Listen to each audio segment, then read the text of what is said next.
Here, now we can just sit and we'll let it roll, remember? You know what I mean? We're supposed to just hang out. And now it's the parable of the parrot coffin. This is a story that reminds me of. No, that's not going anywhere. You have to start saying something, and then. No, we're just letting it flow. Remember, we're not doing like the intro. We're just using a clip.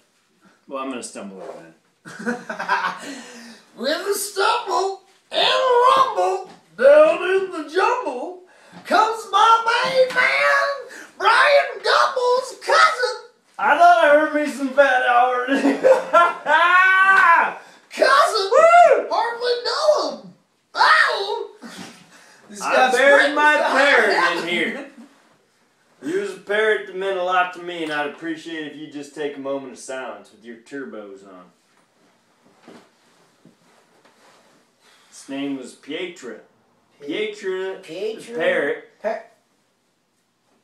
He had a metal rib cage.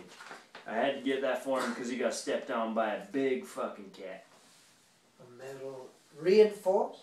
The cat was not metal or reinforced. He was not a robot cat. But the parrot did get stepped on by the cat. Steel reinforced rib cage. It was not steel. It was an alloy. I could not afford steel at the time. Alloy. I'm sorry, I was breaking Colts at the time, and that does not pay good money. No. Let me tell you. No, it doesn't. It does not pay good money. Boy, is it Brian here, Billy, or is that just me?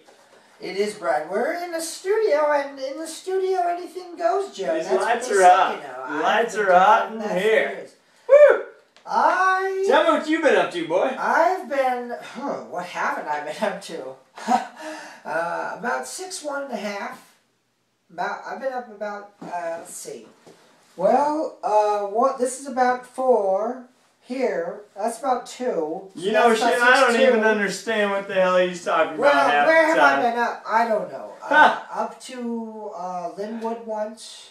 Linwood, I've Washington. been there. I had to go return a van to my cousin Maury because I had spilled, this is awful, I had spilled a bag of feces in the back of this van that I borrowed. And it was god-awful. I could not wash it out. I could not scrub, I couldn't burn it out. I poured gasoline on it, burnt it, acid, burnt it. Smells to high heaven to this day. I returned it to Maury just last week in Linwood. And so that's one thing I've been up to. Haven't we all taken a shit-smelling van back to Maury at some point in time?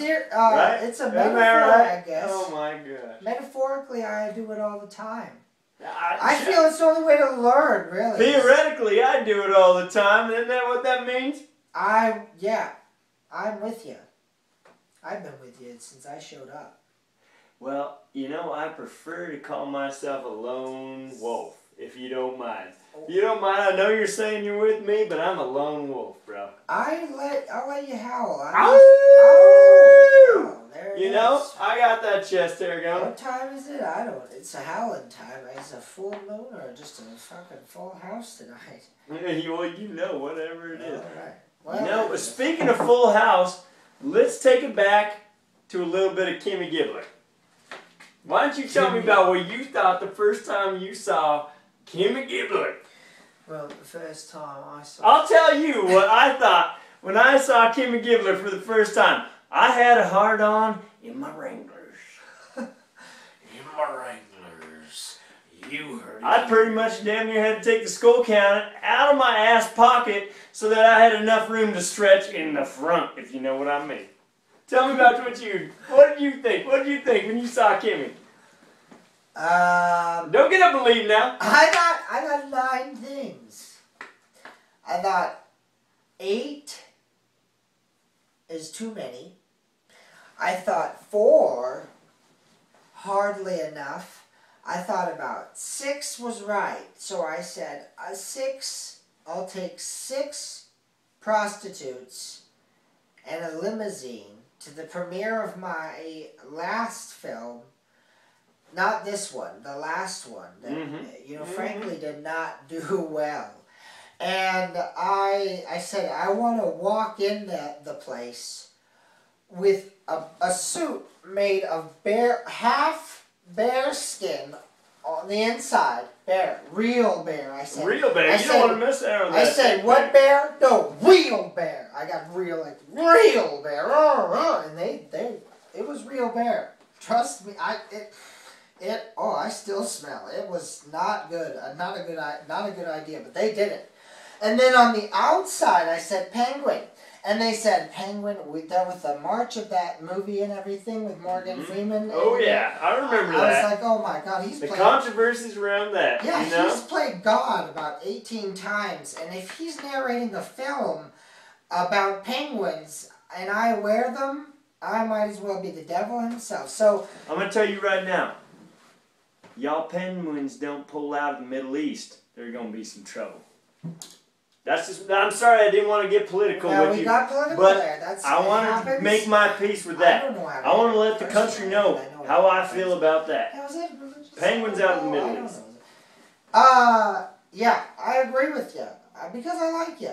And I've sized you up a few times, and I think you're a good guy.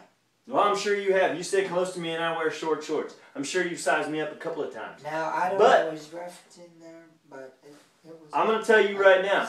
This guy here, Billy, whatever his name is. Billy Wheeler. I've been friends with him for a long time, and I think he's a son of a bitch. He's a great guy. He is one heck of a guy. In a good way. Yes, yes. Like he was talking about before, rolling with prostitutes. He Only the premiere, will bring to the breast prostitutes into any situation you could ever imagine. Yeah. Remember my birthday?